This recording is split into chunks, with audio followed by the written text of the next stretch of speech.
चमचाई बंद करो, Congress party, Congress party, Electral bond का हिसाब देना होगा, इलेक्ट्रॉल बॉन्ड का हिसाब देना होगा। नरेंद्र मोदी एक काम करो, नरेंद्र मोदी एक काम करो, अडानी अंबानी की चमचाई बंद करो, काली कमाई का हिसाब देना होगा, काली कमाई का हिसाब देना होगा, अत्याचार नहीं चलेगा, कांग्रेस पार्टी जिंदाबाद, कांग्रेस पार्टी जिंदाबाद, भारत माता की जय, भारत माता की जय। नरेंद्र मोदी हाय हाय, नरेंद्र मोदी हाय हाय, नरेंद्र मोदी एक काम करो, नरेंद्र मोदी एक काम करो, सार्वजनिक उपक्रमों को बेचना बंद करो, सार्वजनिक उपक्रमों को बेचना बंद करो। जो सरकार निकम्मी है, वो सरकार बदलनी है, जो सरकार निकम्मी है, वो सरकार बदलनी है। राहुल जी संघर्ष करो, हम तुम्हारे साथ हैं, कांग्रेस पार्टी जिंदाबाद, जिंदाबाद। अंबानी की सरकार नहीं चलेगी, हम तुम्हारे साथ हैं, ज्योत्सना भाभी संघर्ष करो, हम तुम्हारे साथ हैं, कांग्रेस पार्टी जिंदाबाद, डॉक्टर चरणदास महंत जिंदाबाद।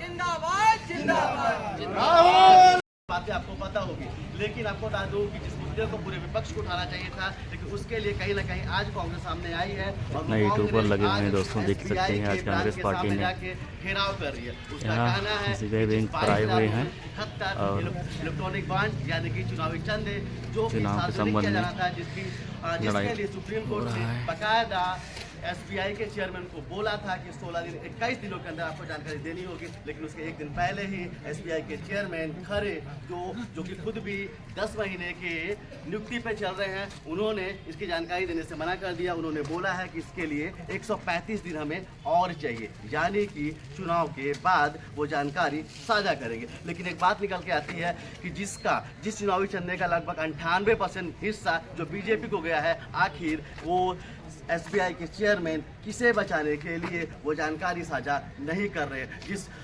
जब सुप्रीम कोर्ट की 5 बेंच की जज ने बोल दिया कि आपको 21 दिनों के अंदर देना है, तो आखिर वो क्यों उस जानकारी को साझा नहीं कर रहे? ये सवाल तो उठता है, लेकिन ये सवाल पूछना लाजमी है कि जो देश की जनता जो अभी भी यूट्यूब और फेसबुक पर रील्स देखती है, क्या कांग्रेस ऐसे लोगों को समझा पाएगी?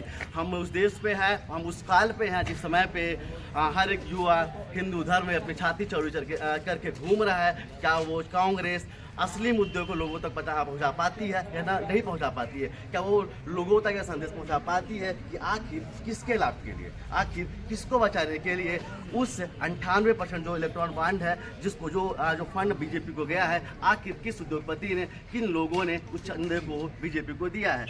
तो ये सवाल तो है, ये सवाल आखिर जनता जानती है? क्या कांग्रेस ऐसे सवालों को लोगों के बीच में ले जा पाती है या नहीं ले जा पाती है? ये तो एक सवाल है। लेकिन चलिए, इसी बीच हमारे साथ में सांसद हैं, भूतपूर्व विधायक भी हैं, जो आज SBI का घेराव कर रहे हैं। हम उनसे एक सवाल पूछ लेते हैं।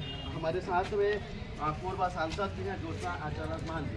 मैम, जिस तरह से आप लोग यहाँ पर आके घेराव कर रहे हैं, क्या लगता है आपको सच में कि हम आप लोग आपको लगता है कि उसका कितना प्रभावी है और लोगों को जानना चाहिए? कहाँ से फंड लेते हैं और ये दुरुपयोग करते हैं सिर्फ कांग्रेस को हराने के लिए? ये गलत चीज़ है और वो विरोध करते हैं। ये पूछने आए हैं कि आपके साथ ये जवाब देने से क्यों मना कर रहे हैं? इनको जवाब देना होगा। इसलिए हम कह रहे हैं कि हमारी कांग्रेस को ये लोग घेरते हैं, किस मुद्दे पे घेरते हैं? जनता को बेवकूफ़ बनाते हैं, गारंटी लेते हैं। ये 10 साल तक क्या करते रहे हमारे देश के लिए, बेरोजगारी के लिए, महंगाई के लिए, और आखिरी में बोलते हैं आलू गारंटी लेते हैं। इन्होंने 10 साल हमारे जीवन के खत्म कर दिए, अब 5 साल के लिए क्या गारंटी दे रहे हैं मोदी? मुझे समझ में नहीं आ रहा। हम विरोध करते हैं उनकी हर चीज़ का विरोध करते हैं। 16,000 करोड़ का मुद्दा है। 16,000 करोड़ के जो फंड है वो पाया गया है और वो कहीं ना कहीं उसमें से 90% का जो बीजेपी को गया है। क्या लगता है जब सुप्रीम कोर्ट ने स्पष्ट और बोला कि 21 दिन का जानकारी सार्वजनिक करनी पड़ेगी, चुनाव आयोग के पटल पे डालना होगा जिससे देश की जनता समझ जाएगी कि इसको कितना पैसा मिला है। इसके बाद भी जो SBI के जो चेयरमैन है उस जानकारी को देने से मना करते हैं। किस तरह का आंदोलन करिए, कैसे लोगों तक इस बात को ले जाएंगे आप जनता जी? हम आंदोलन कर सकते हैं। आज की तारीख में आज तक हर एक प्रत्याशी का जब हर डिटेल्स सार्वजनिक होता है तो ये जो इलेक्टोरल बॉन्ड है इसकी जानकारी SBI क्यों साझा नहीं करते, किसकी दबाव में साझा नहीं करते?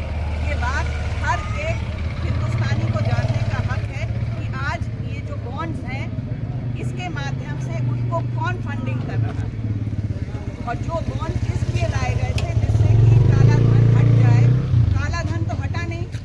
हाँ, तभी में जितने उद्योगपति हैं ये फंडिंग कर रहे हैं और इसके बाद फायदा उठा रहे हैं। हमारे यहाँ पे माइंस ले रहे हैं, सब ले रहे हैं, सब निजीकरण हो रहा है। तो ये बात पब्लिक के सामने आना बहुत ज़रूरी है। देख सकते हैं दोस्तों, पूरा SBI का पूरा घिरावट किया गया हुआ है। जो कांग्रेस पार्टी के पूरा पूर्व संसद जी आए हुए हैं और भारत की जनता के साथ एक छलावा हो रहा है, उनको दबा के, भ्रम फैला के, उनको ये ध्यान को भटका के, उनको अंधेरे में रख के आगे बढ़ा रहे हैं।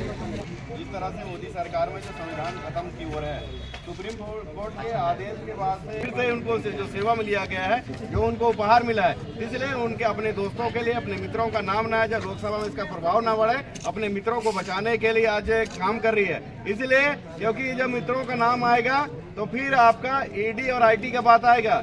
जो कांग्रेस के लोग हैं उनको पर कार्रवाई हो रहा है। तो इलेक्ट्रल बॉन्ड है, ये भी अगर चुनावी चंदा है तो ये भी अवैध संपत्ति है, तो इसमें भी कार्रवाई होनी चाहिए। आपके माध्यम से हम कार्रवाई की मांग करते हैं।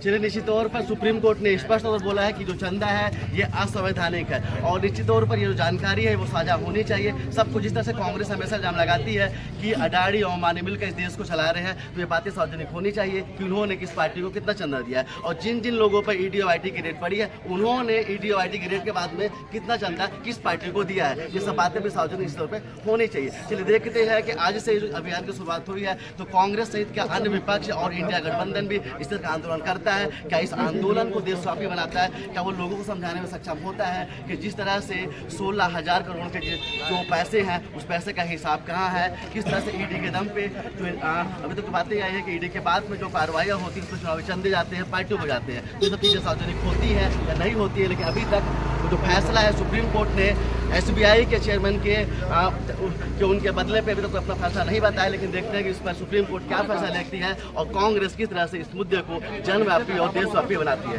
कैमरा वकील के साथ अब तक के लिए मैं सुनील शर्मा, जय हिंद।